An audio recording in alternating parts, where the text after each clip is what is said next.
The saddest stories in Dark Souls are not about heroes who fall in battle. They are about people who were never given a choice to begin with. Dark Souls 3 opens with a bell. That bell calls back the old lords of Cinder, the beings who once threw themselves into a dying flame to keep the Age of Fire alive.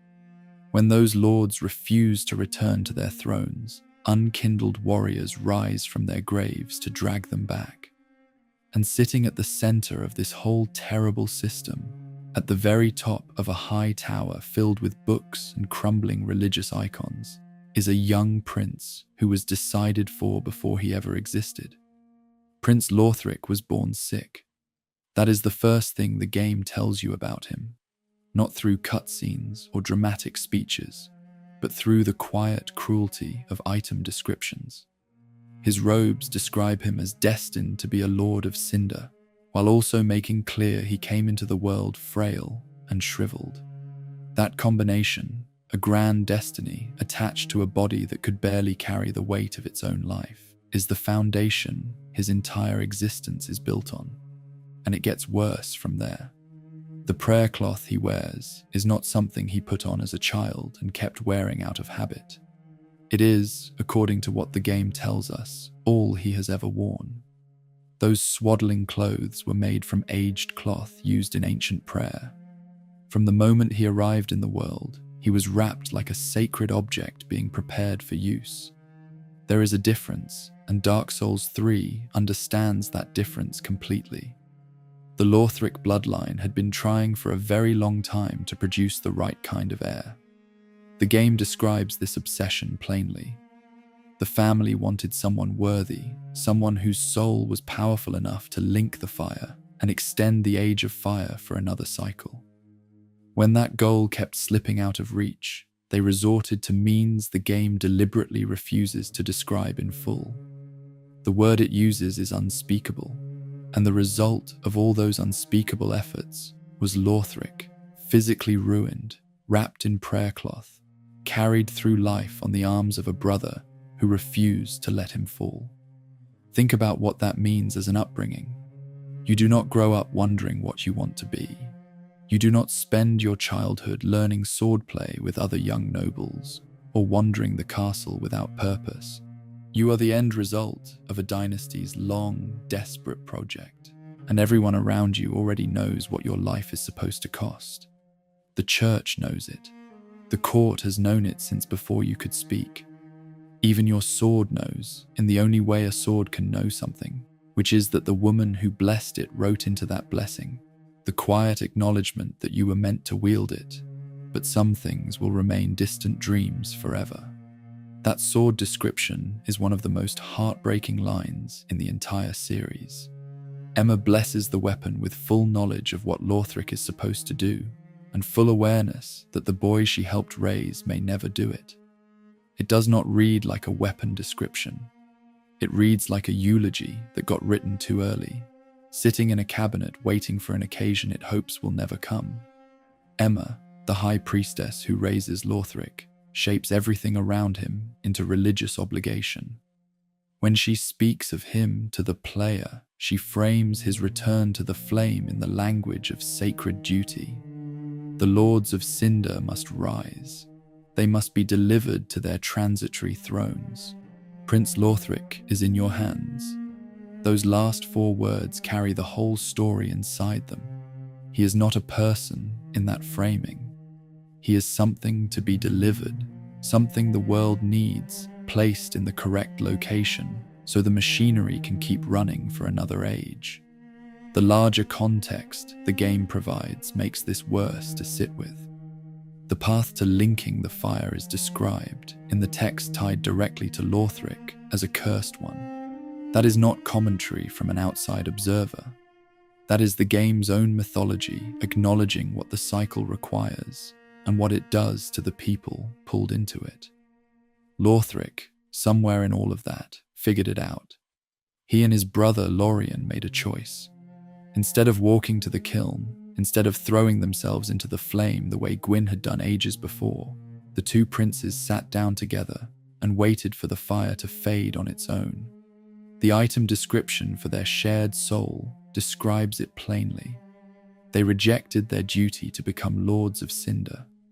They chose to watch the fire fade from a distance. That choice, quiet and still and exhausted, is what breaks the Age of Fire open in Dark Souls 3. The bell rings because Lothric would not move. A lot of people read that as cowardice. The game's structure almost encourages that reading, since the whole premise is that this stubborn prince needs to be retrieved and his remains placed on a throne so civilization can continue. But the more you understand about where Lothric came from, the harder it becomes to call what he did cowardice. He is not refusing from a place of power or safety. He is refusing from the position of someone who has spent his entire life being treated as fuel, who finally looked at the flame everyone wanted to feed him to, and decided he would rather let the world end than cooperate with the machine one more time. The refusal is the only act of agency his entire life ever allowed him. Everything else was decided before he arrived. His brother Lorien is where the tragedy deepens into something that is genuinely hard to sit with. Before Lorien became half of a tragic pair, he was exactly what the world expected a prince to be. The game is careful to establish this. He was a formidable warrior who went alone against the demon prince and prevailed, and that victory left a permanent mark on his sword in the form of flames that never faded. The weapon carried the scar of that fight forever. This was a man of genuine achievement, someone who had proven himself in the way that stories about knights are supposed to go. He was Lothric's opposite in nearly every physical sense, strong where his younger brother was fragile, capable of the heroism the dynasty had always wanted Lothric to embody. And then he took on his brother's curse. Before you can feel the full weight of that, you have to sit with what it means that Lorien had options. He was the prince the dynasty actually wanted. His body was strong, his reputation was proven in battle, and his sword already carried the memory of a legendary fight. He could have stepped into the role Lothric was supposed to fill, or at minimum watched from a comfortable distance as his younger brother was pressed into the flame. That is what the world's logic would have demanded of someone in Lorien's position, because that logic treats the whole situation as a resource problem to be solved efficiently. Lorien did not do that. He walked into the curse alongside his brother, and whatever that decision cost him, he paid it without reservation. The game never fully narrates the moment that happened, or explains why in plain terms. What it gives you, instead, are the consequences. Lorien, who once moved through the world as a victorious warrior, now carries Lothric on his back. His legs no longer function in any conventional sense. The knight who went alone against a demon prince gets through the world on his knees or in teleporting lurches, his body permanently changed by whatever it meant to share his brother's affliction. Consider what that means for someone whose entire identity before this was built on physical capability and martial achievement. The sword that eternally carries the scorch of his greatest victory now belongs to a person who can no longer stand up. Whatever he was celebrated for, whatever story the kingdom told about him to make the dynasty look good, is now inseparable from the image of a man on the ground carrying someone who cannot carry themselves. That is the visible cost of a bond the game frames not as a gift but as a binding. Their souls are nearly inseparable because of a curse. The game says this directly. Their togetherness is not metaphorical closeness between brothers who love each other. It is enforced at the level of what they are. And the weapon forged from their combined soul puts the emotional truth of that bond into plain language. Their union is rooted in a curse and perpetuated by grief. That phrase deserves to be held for a moment because it is doing serious work, rooted in a curse. The bond between them did not begin in a warm or comfortable place. It began in an affliction that attached itself to them and refused to let go. The game puts you in front of them eventually, after you have fought through the Grand Archives, through rooms full of scholars who went hollow chasing knowledge they could not survive knowing. through a tower that represents exactly what this whole dynasty was built on. The archives themselves are not incidental. They are the physical expression of what it means to pursue power and understanding past the point of safety, and the scholars scattered throughout them, babbling or hollow or curled up in corners, are the natural end of that pursuit. The building where Lothric spent his life is a monument to reaching too far and paying for it. You find Lorien first. He is on his knees in an enormous throne room, and Lothric is still on his back when the fight begins. Lorien attacks and moves while Lothric rides behind him, because Lorien interposes himself between his younger brother and the threat bearing down on them, which is what he has been doing since he took on the curse. When you cut Lorien down, he stays down for a moment, and then Lothric acts and Lorien gets back up. The fight demands it. The bond that perpetuates their grief will not let one of them go while the other still has something left to give. You have to work through Lorien twice to reach the end of them, and then you take their cinders and leave. His brother loved him enough to take on a curse that permanently changed his body, and bound their souls so tightly the game treats them as a single entity, and that love was real, and it could not save either of them from what the dynasty and the church and the Age of Fire required.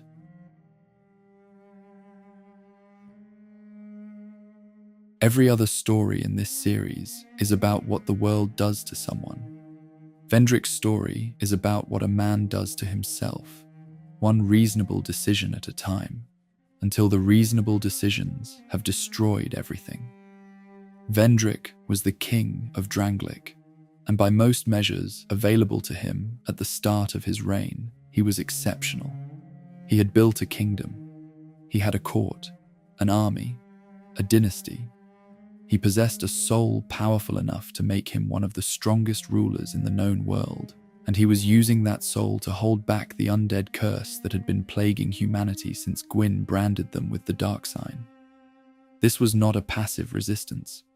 Vendrick was actively fighting it, gathering greater souls, searching for larger and more concentrated sources of power, because he had correctly identified the problem and was throwing everything he had at it. He believed this would work. That belief was not naive or lazy. He had watched what happened to people who ignored the curse or surrendered to it, and he had decided that the only answer was to be stronger than it, to accumulate enough power that the curse could not take hold regardless of how hard it pressed.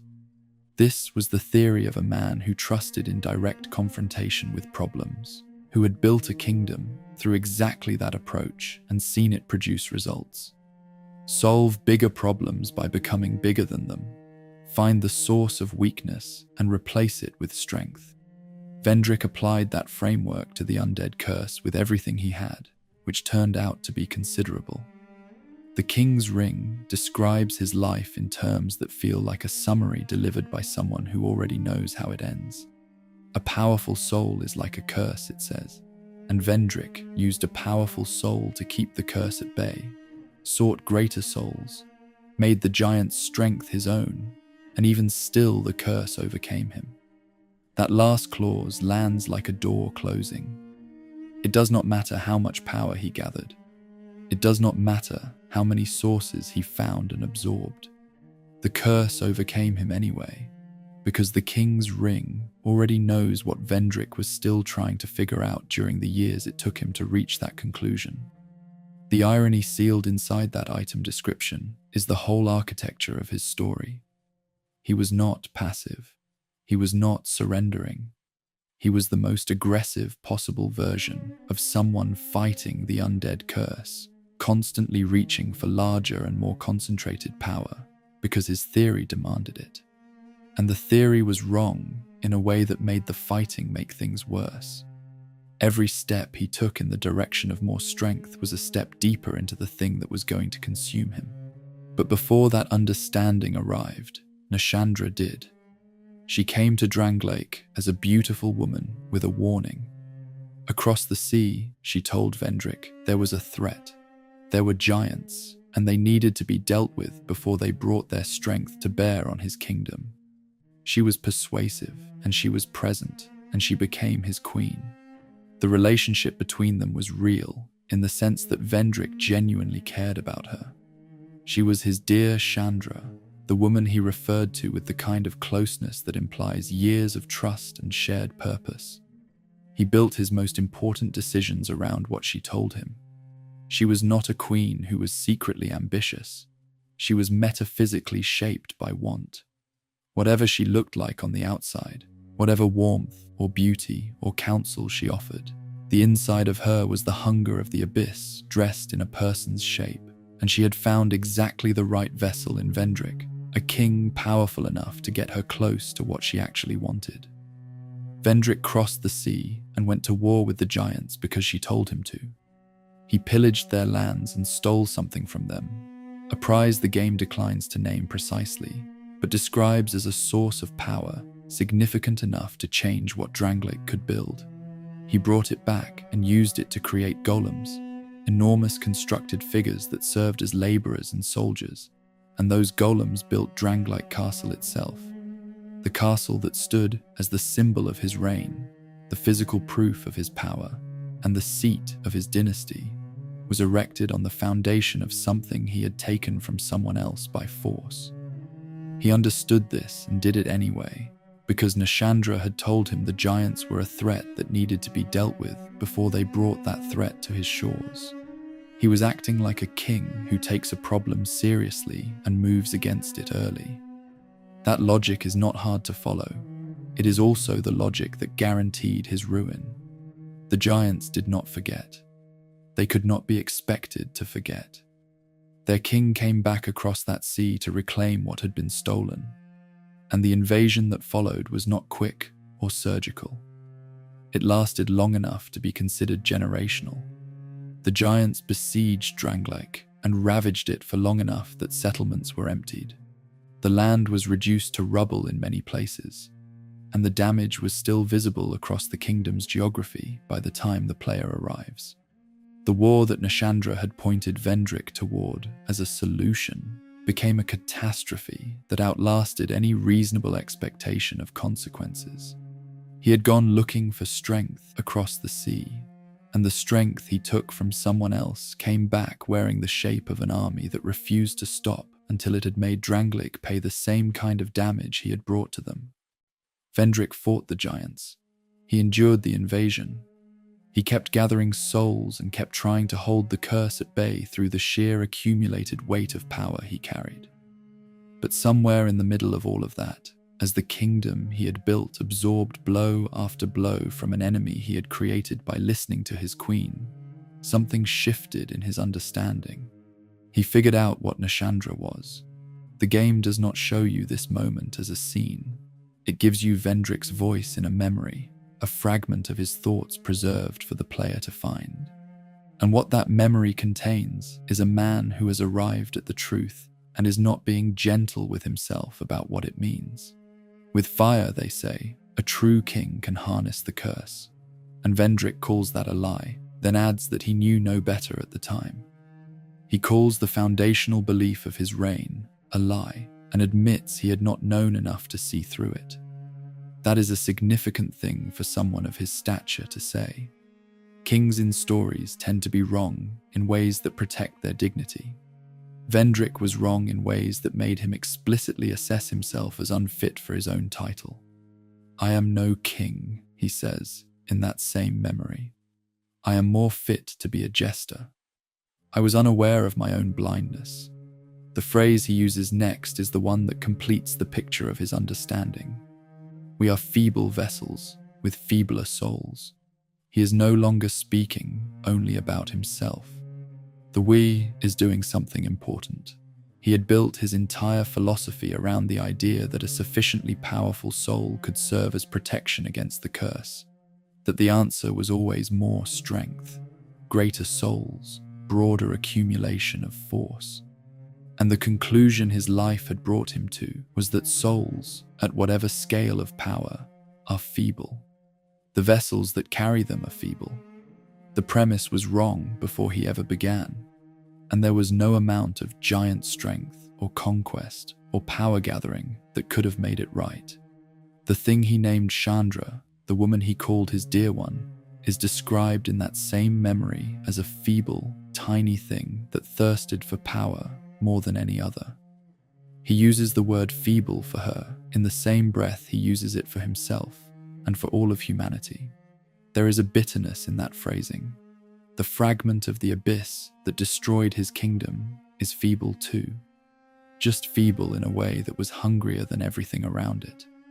His enormous power had been overcome not by something proportionally enormous, but by something small that wanted with more intensity than he could imagine. That is perhaps the cruelest geometry of his story, all that strength beaten by want. When he understood Nishandra's true nature and what she was trying to reach through him, he responded in the way the game describes as creating impasses, obstacles placed deliberately to block her access to the throne of want and the power it represented. The specifics of those impasses are scattered across the game's geography, but the intention is clear. A man who could not take back what he had done decided to spend what power remained in him, making sure the thing he had been used to accomplish would be harder for her to reach. He denied her the cooperation she needed. He made himself unavailable as the vessel she had positioned him to be. And then he sealed himself away in the undead crypt, taking himself out of the situation entirely, because the only move left to a king who had realized his queen was not his queen was to remove himself from the board before she could use him further. That is the last active choice Vendrick makes in his own story. After it, the undead curse finishes what it started on him, and hollowing does its work. The player finds him in the undead crypt as an enormous figure wandering in slow circles. He is massive, even hollowed, the frame of someone who was once formidable, rendered gaunt by what the curse has done to him over time. He does not attack unless provoked. He does not speak or acknowledge the player's presence in any way that suggests recognition. He walks endlessly, a massive body housing whatever remains when hollowing has stripped away every clear purpose a person once had. The walk has no destination. It is not a patrol or a vigil or even grief in motion. It is what is left when the thing that gave motion its meaning has been removed, and the body continues anyway, because the body does not know how to stop. For the fight itself, if the player chooses to engage him, Vendrick is one of the most unusual encounters in the series. Without specific preparation, without the right souls carried into the fight, he becomes nearly impossible to damage, an almost impenetrable wall of hollowed mass that barely registers attacks. With the right preparation, he becomes manageable but still slow and heavy and sad, in the specific way that fighting something that no longer understands why it is fighting tends to be sad. He does not have a second phase where he becomes more dangerous and more motivated. He is the same from beginning to end, a king without a reason, swinging, because that is what the body does when someone swings at it first. There is a choice in that encounter that the game offers without drawing much attention to it. The player can leave him alone. He will keep walking. He will never stop, will never recover, will never arrive at any destination because the walking is not going anywhere. Or the player can put him to rest, ending the circle and the emptiness that fills it. The game presents both as viable options and makes no formal judgment about which one is correct. The soul of the king, the item recovered if you do engage him, says he wasted away to a shadow of his former self, but still held something dear. Those last 4 words are the most human thing the game says about him. Hollowing strips away memory and emotion and identity until nothing is left. The fact that something remained in Vendrick, some attachment that the hollowing could not fully dissolve, suggests a quality of care or grief or regret so deep that even the worst the curse could do could not reach all the way to the bottom of it. Whatever he held dear was still there, even as every part of him that could have held it with intention was gone. The holding continued without the understanding. He had something left that mattered, and no capacity left to know what it was, or why it mattered, or what he was supposed to do about it. That is the curse at its most precise and its most unkind. There is one more thing Vendrick does, and it matters because of where it happens. In a memory of the king, a place that exists outside the present timeline and holds the echo of who he was before the hollowing, Vendrick can still speak. The memory preserves a version of him with enough clarity to communicate, enough presence to recognize what someone brings to him and what it means. And if a player arrives there carrying the ancient crowns, the king's crown among them, gathered from across Dranglag's ruined history, Vendrick recognizes what they represent. He grants those crowns a blessing. The power he imbues into them allows whoever wears them to resist hollowing and become immune to the curse status itself. Read that slowly for a moment. The king who made gathering powerful souls the cornerstone of his strategy against the undead curse, who watched that strategy fail him completely, who hollowed because he could never find the protection he was looking for, still has enough of himself left in memory to give that protection to someone else. The cure he spent his reign reaching toward was something he had been capable of producing all along, and it arrives in a memory outside of time, too late for him to benefit from it personally. He becomes, in that moment only, the thing he was always trying to be. A king who could shield his people from the thing that was consuming them. He just cannot shield himself. Vendrick's story does not have a villain in the conventional sense. Nashandra used him, but she did it by letting him do exactly what he already wanted to do. She pointed him toward a war he thought was necessary. She married a man who wanted a queen powerful enough to help him protect his kingdom. She sat in a court that was already organized around the pursuit of strength. The deception worked because Vendrick was already moving in the direction she needed him to go, and all she had to do was confirm his instincts and let his ambition carry her to within reach of what she wanted.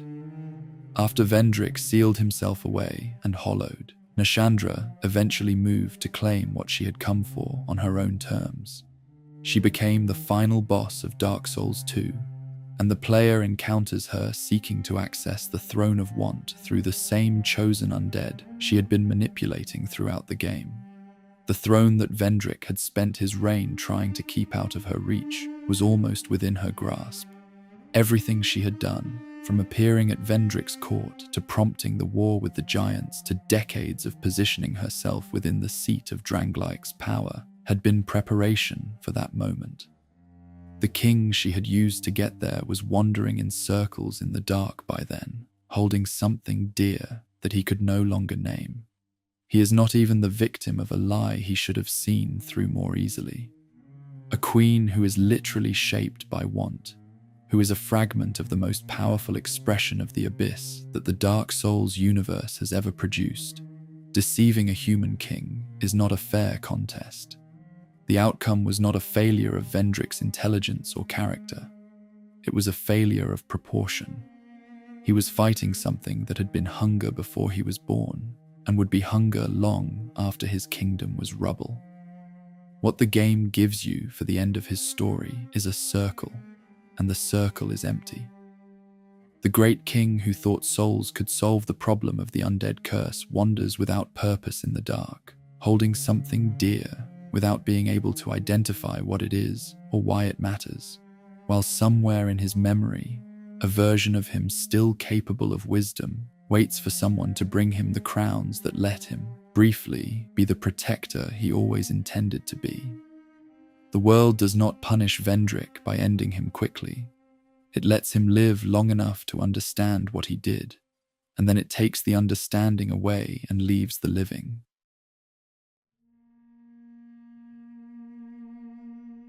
Some tragedies end with a grave.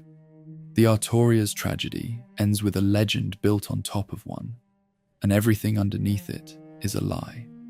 Knight Artoria served Gwyn as one of 4 legendary warriors, chosen specifically for their exceptional ability.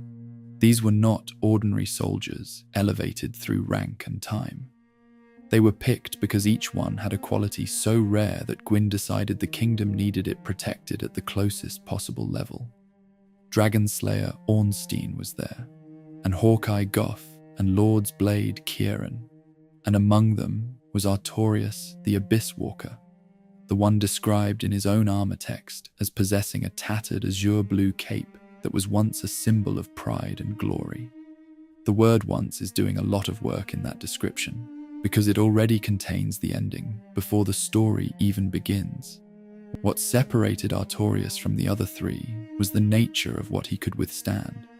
His wolf ring, given to the four knights as a mark of their station, describes him with a phrase that sounds simple until you think about what it actually means in this world. He had an unbendable will of steel and was unmatched with a greatsword. The will part matters more than the combat skill. Dark Souls is full of powerful warriors. Artorias was defined by his resolve, by the sense that whatever he walked toward, he would not stop, would not turn back, would not buckle under the weight of it. That quality was the whole reason Gwyn kept him close. The ring that gives him his title is one of the more unusual artifacts the game describes. The Covenant of Artorias states that the ring symbolizes a covenant made between Knight Artorias and the beasts of the abyss, and that its wearer, like Artorias himself, can traverse the abyss. This is worth reading carefully. He did not develop resistance to the abyss through training or willpower. He made a pact with the creatures living inside it. Some kind of agreement existed between this Knight of Sunlight and the things that existed in the void beneath the world. The ring is proof of that agreement, and proof that Artorias was willing to deal with forces that most of Gwyn's court would not have touched under any circumstances. He could go where others could not. The Covenant made sure of it. It was also the quality that made him the wrong choice for what came next. The kingdom of Ulasil sat beyond Lordran's borders, a place known for its golden sorceries, a gentler kind of magic tied to light and life. The people there lived quietly, and their kingdom was not in conflict with anyone. But the primordial serpent Kath, the same creature who would later corrupt the four kings of New Londo into embracing the abyss, turned his attention to Ulasil. He deceived the people there, leading them to believe they should excavate a grave that had been sealed for reasons far older than their kingdom. Deep below the surface of Ulasil lay the resting place of Manus, the primeval man. He was, by every indication the game provides, connected to the original source of human darkness, the furtive pygmy whose dark soul was divided and spread across humanity. Manus had been sleeping in that grave for an age beyond counting. The people of Ulasil broke through into his tomb, and waking him was the worst thing they could have done. The disturbance drove Manus into immediate madness. Whatever rest he had found in that long sleep collapsed the moment the world reached in and grabbed him. He became what the game calls the Father of the Abyss, and the darkness that had been contained within him erupted outward in a wave that swallowed Ulasil whole. The abyss that appeared in that kingdom was not shadow in any metaphorical sense. It was a physical force, primordial darkness given form. The void that existed before the first flame ever sparked to life. It poured through the streets and into the trees and into the people themselves, and everything it touched became something monstrous. The citizens of Ulasil mutated, their shapes twisting into forms no longer recognizable as human. Their minds broke under what was consuming them, and they became violent creatures that attacked anything recognizable, as if the darkness inside them was trying to eliminate every reminder of what they had been. The princess of Ulasil, a young woman named Dusk, was captured by Manus's power and imprisoned within a crystal prison, alive but unable to do anything except watch her home fall apart around her. Word of the catastrophe reached Anor Londo. Gwyn needed to send someone who could go into the abyss and stop it from spreading further. The choice made sense on the surface. Artorias was the Abyss Walker. The title was practically written for this exact situation. He had a ring that let him traverse the abyss, a covenant made specifically with the creatures who lived in darkness that allowed him to walk where others would cease to exist. He was the fearless one, the man of unbendable will. Who else would you send? Elizabeth, a mushroom guardian of the ancient forest surrounding what had been Ulasil, said exactly what the game wanted to say about that logic when she later spoke of him to the player. Knight Artorias came to stop this, but such a hero has nary a murmur of dark. Without doubt, he will be swallowed by the abyss, overcome by its utter blackness. That sentence is one of the most important lines in all of Dark Souls because it names the precise shape of Artorias' tragedy. The thing that made him a great knight of Gwyn, his alignment with light and order, and the ideals of Anor Londo, was the exact thing that made him incapable of surviving what he was being asked to face. The abyss is not just darkness as an environment. It is the antithesis of everything a knight of sunlight is built to carry. Artorias had no darkness in him, no affinity for it, no capacity to resist the way it would work on someone made entirely of light and resolve. They gave him a silver pendant before he left.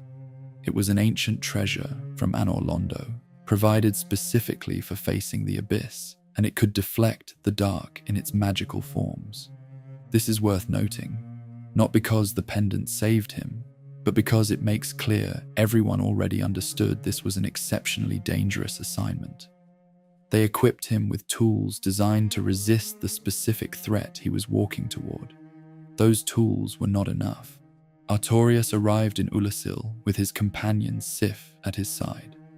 Sif was a great grey wolf who had travelled with him through years of service, a companion who had been beside this knight through enough battles that the bond between them was treated as part of who Artorias was. You do not think of one without the other. The wolf was not a tool or a pet in the way the game presents it. Sif was a companion in the fullest meaning of the word, present in the darkness alongside someone walking somewhere they probably should not go. What Artorias found in Ulasil was a kingdom already past saving. The abyss had transformed the royal wood into a labyrinth of corrupted shadow. The township where Ulasil's citizens had lived was overrun with the mutated creatures those citizens had become. The darkness had physical weight in this place, and the further in you went, the more it pressed against everything that was not already part of it. Artorias made his way toward the source. He found Manus, the father of the abyss, at the heart of the corruption, a being of pure concentrated darkness and fury, whose power dwarfed anything Artorias had faced in his career as one of Gwyn's chosen. The knight had an unbendable will of steel and was unmatched with a greatsword. Those qualities carried him into the fight. They were not enough to carry him out. The abyss broke through every defense. Artorias could traverse the darkness with his ring, but traversing it and withstanding the full concentrated force of its source were different things. And Elizabeth had already told the world that a hero with nary a murmur of dark was always going to be swallowed. The knight who never turned back found the one situation that overwhelmed him completely. What happened at the end of that fight is told through the cleansing great shield. That shield belonged to Artorias, and its description states plainly that Artorias, already deeply scarred by the abyss, used it to form a barrier to protect his companion Sif. He was already losing when he made that choice, and with whatever strength remained in a body and spirit that was being consumed by darkness, Artorias spent it building a protection around the wolf who had travelled with him into the worst place in the world. He left himself exposed to do it. That was the cost of the shield barrier. Sif survived because Artorias gave everything that was left of himself to make it happen. The abyss took what remained of the knight completely. His arm was broken. His body was corrupted. His mind, that unbendable thing that had defined him more than any sword skill, was consumed by the darkness he had never been built to resist. Artorias wandered the ruins of Ulasil after that. The knight of the azure blue cape, the abyss walker, the man of unbendable will, walked through a destroyed kingdom as a mindless creature driven by the corruption that had taken everything else from him. This was not a clean ending in any sense the word usually carries. Death would have been simpler and, in its own way, kinder.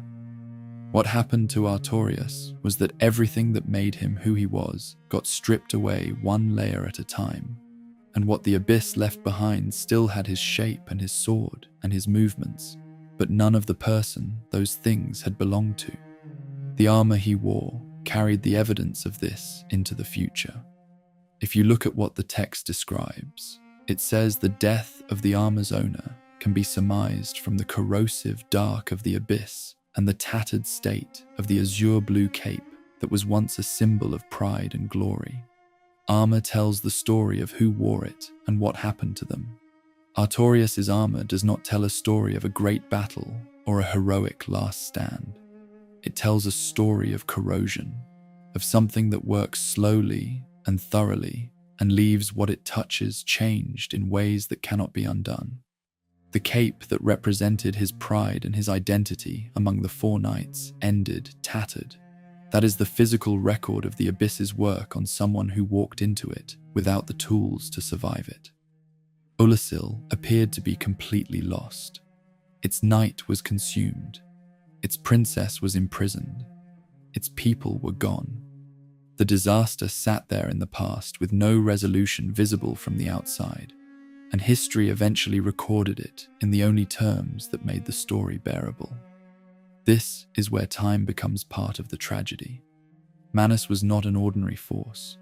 His power was so enormous and so uncontrolled that it reached through time itself, pulling a future warrior backward into the moment of Ulasil's collapse.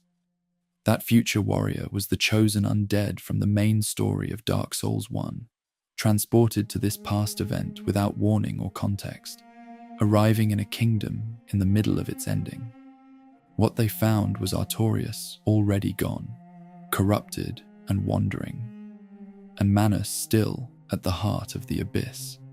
The chosen undead fought the corrupted Artorias. The battle was not against the knight, not really, because the knight had already been absent for some time by then. It was against what the abyss had made of his body and his sword and his movements, a hollow version of someone who had once been exceptional. Putting Artorias down was the most merciful available outcome, releasing whatever remained of him from the darkness that had claimed everything else. The Abyss Greatsword describes this fate with a directness the game rarely applies to its own items. Swallowed by the dark with its master, this sword is tainted by the abyss. The taint preceded the player. The swallowing was already finished.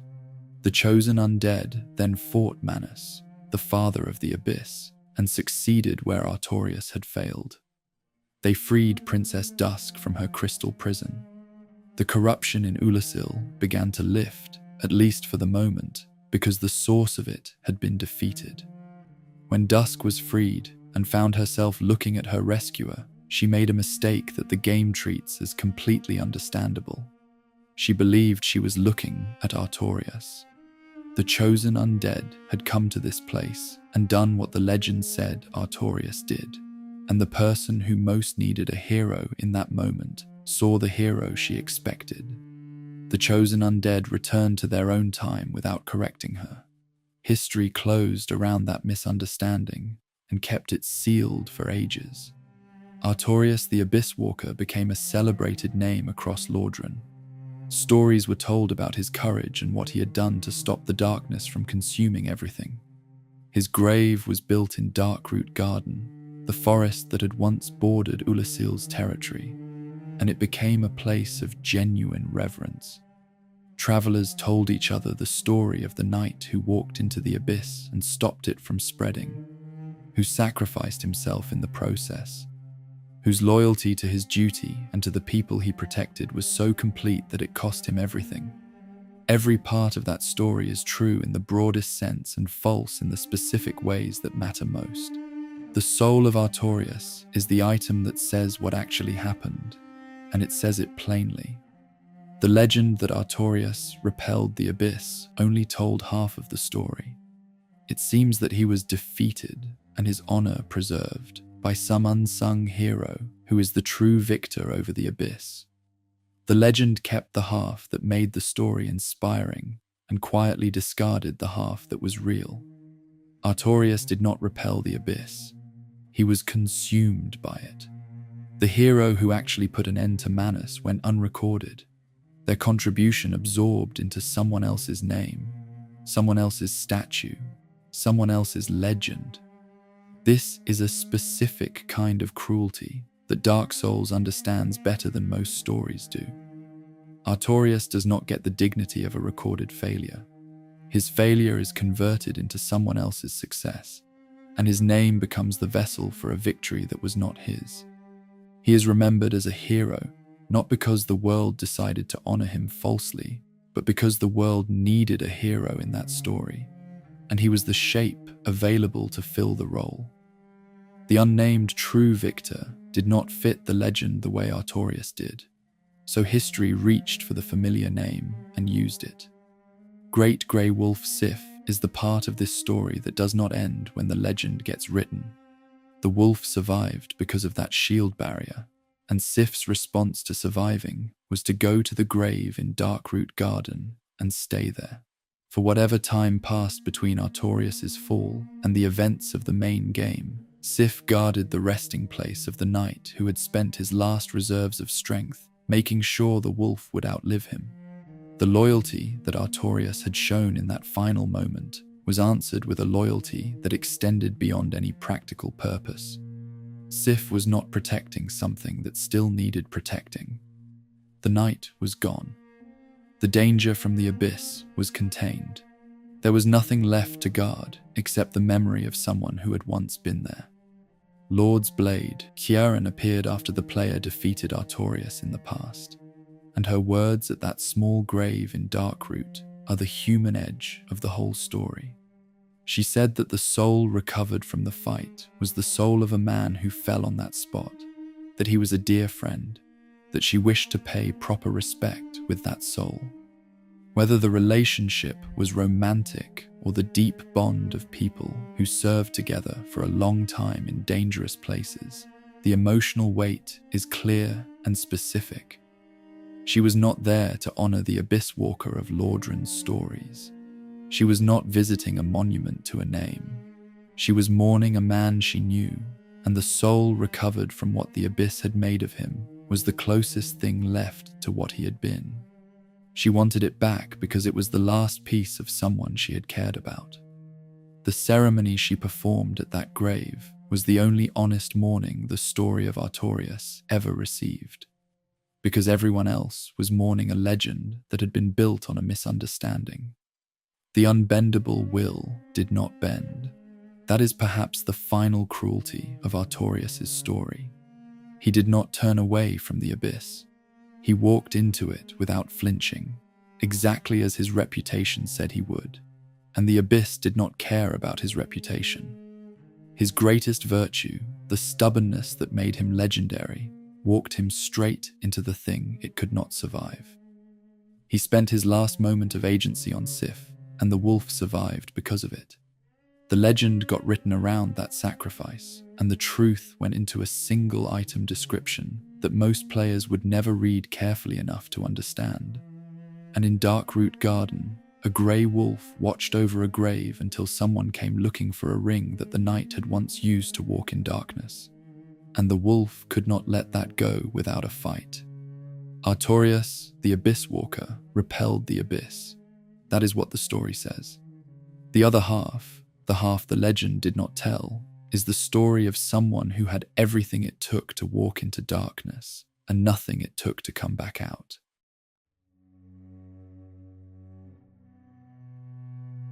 Every story in this series ends at a point where the character has run out of road.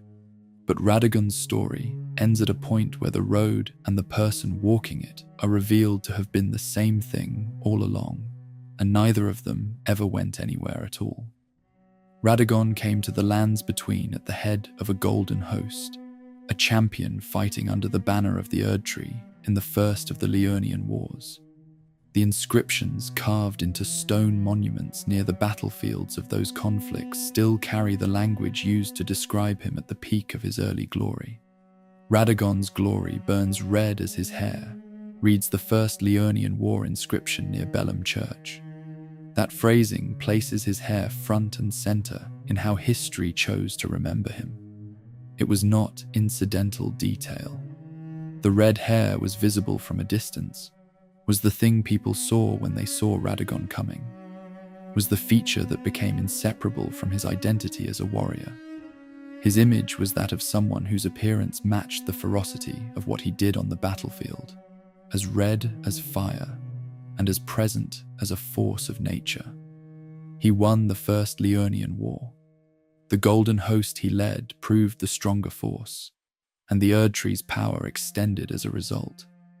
Then came the Second Liurnian War, and the inscription near the Church of Vows captures the outcome in terms that suggest something changed in the middle of it.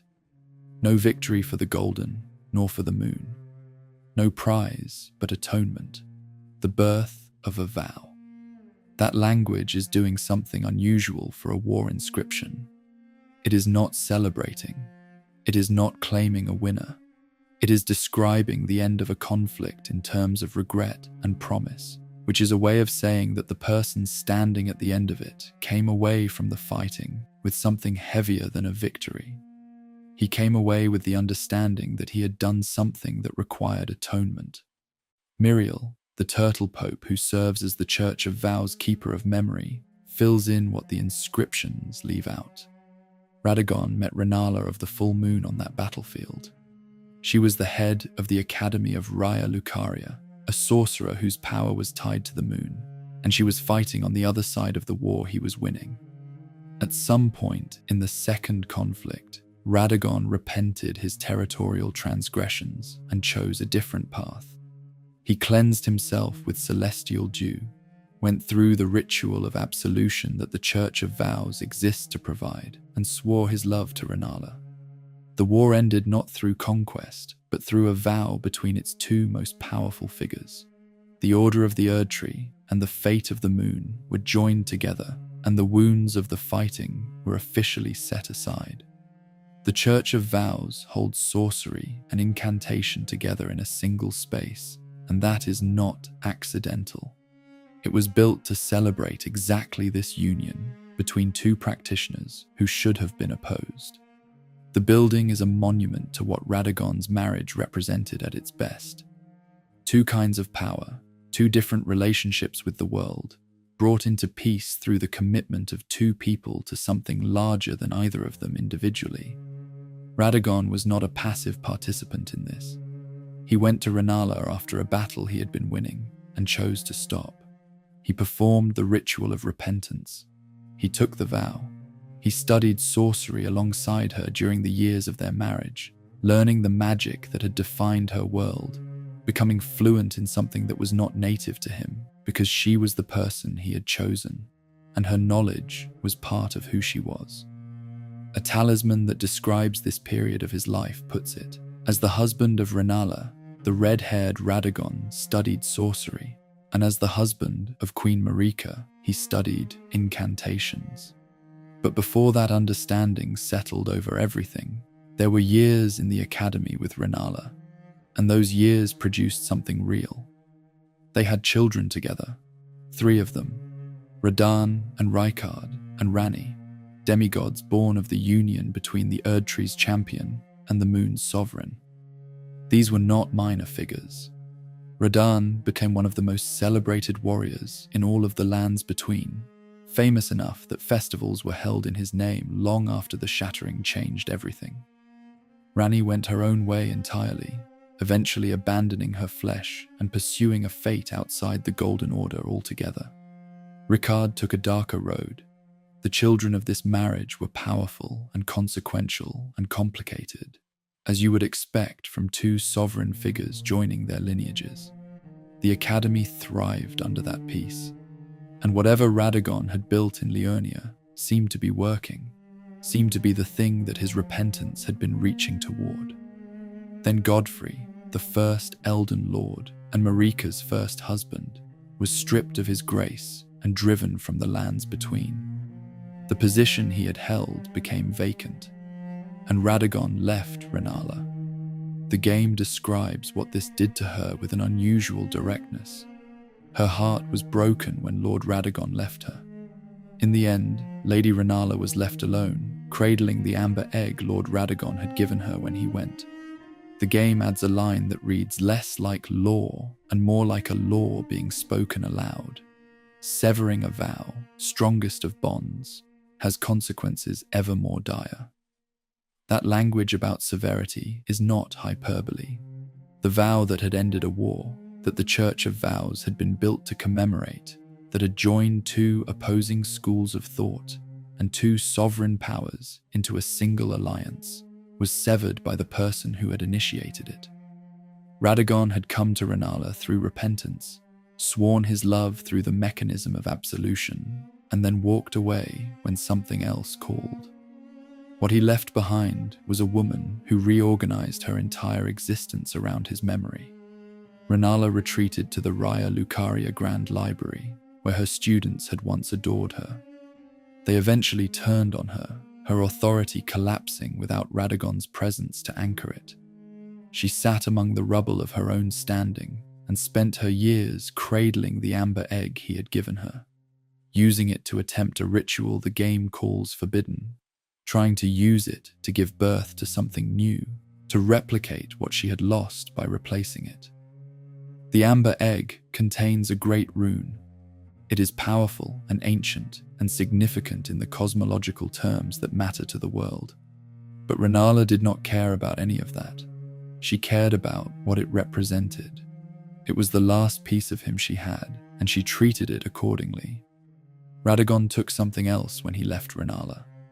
He took the greatsword she had given him, the weapon that had passed between them during their time together, the object that represented the intimacy of those years, and the vow that had made them possible. And he reforged it. The Golden Order greatsword is described as a weapon forged by the king consort Radagon to proudly symbolize the tenets of the Golden Order. But the description continues with a detail that changes what you are looking at. Telltale signs betray that this was once the greatsword bequeathed to him by his first wife, Renala. The symbol of his new position, the emblem he carried to represent the order he served as Marika's husband and Elden Lord, was built from the ruins of his first marriage. He did not discard the weapon. He turned it into something that meant something else entirely, and then he carried it publicly as a declaration of who he was now. That is not the act of a man moving on. That is the act of someone overwriting one chapter of his life with another, using the material of the first to build the architecture of the second. Whether he understood what he was doing when he reforged that sword, whether the gesture was conscious or practical, the object tells the story more clearly than any choice made in full awareness could. Radagon became Marika's second husband and the second Elden Lord.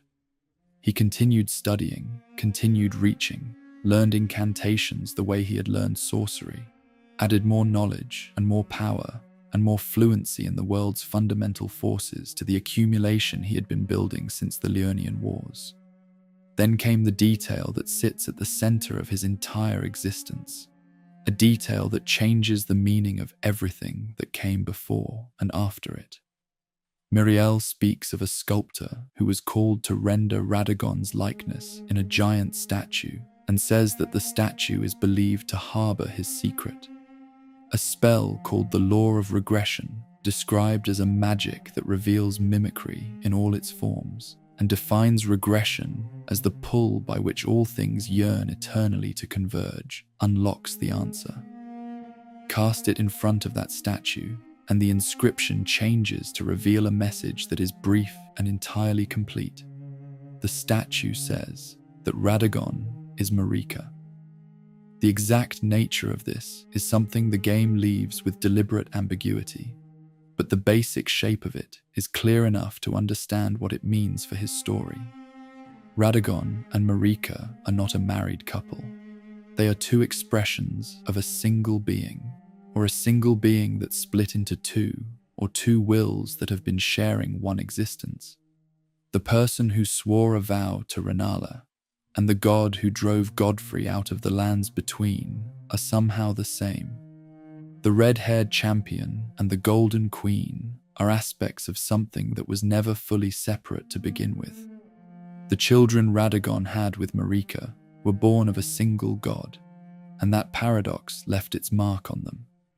Millennia and Miquella came into the world as Empyreans, beings of tremendous potential, but both arrived with afflictions built into their existence. Millennia carried the rot of Scarlet Aeonia within her body, a sickness that has no cure and that she must contain through sheer will at every moment. Miquella was trapped in a state of eternal childhood, unable to age past a young boy's body no matter how his mind or power developed. The universe seemed to reject the attempt to produce wholeness from a single fractured source. The children paid for what their parent had tried to resolve through them. Radagon despised his own red hair, according to the description of the giant's red braid. The text considers whether this was a curse of their kind. That small detail matters more than it might seem. He was a person who wanted to embody the Golden Order, to represent it and strengthen it and be complete within its framework. He was the king consort, the symbol, the champion, and his own body carried a mark he could not change, a red that announced him as something with complicated origins, something that did not fit cleanly into the golden image he was trying to maintain. The shame was hereditary. Radahn, his son by Renala, inherited those same red locks and wore them with a different relationship to them, proud where his father was apparently ashamed. But the shame was there in Radagon, written into the way he related to his own reflection, a private discomfort running beneath everything the public figure represented. What came next is described in one of the most compressed and devastating item descriptions in all of Elden Ring. Marika's hammer is the tool with which Queen Marika shattered the Elden Ring, and Radagon attempted to repair it. One hammer used for two opposing actions, the same object used first to destroy the foundational structure of the entire world, and then to put it back together. The shattering of the Elden Ring was an act of rebellion by Marika, a rejection of the order she had presided over, possibly a grief response to losing her son Godwyn, possibly a deliberate choice to end a cycle she could no longer sustain or believe in. The reasons are debated, and the game keeps them partially obscured. But the act is clear. She took the hammer, and she broke the thing that the Golden Order existed to protect. And Radagon, using the same hammer in the same hands, tried to fix it. That is the entirety of his final act before the world fell apart. One half of a shared being shattered the Elden Ring. The other half attempted to repair it. Both used the same body to do it. The break and the repair happened in sequence through a single existence, as if the internal contradiction that had defined him throughout his life had finally externalized itself in a single catastrophic moment. The greater will, the cosmic force that governed the Golden Order, responded to the shattering by chaining Marika to the Erd Tree, encasing her within it as punishment for what she had done. Because Radagon and Marika are bound together in one body, Radagon shared her sentence. He did not act against the greater will. He tried to repair what she broke, and he was imprisoned alongside her anyway, because there was no way to separate him from the person he was part of. The player reaches them at the end of Elden Ring as a massive golden figure encased within the Erd Tree, unmoving, chained. When the Tarnished enters that space, Radagon takes control of the shared body and steps forward to fight.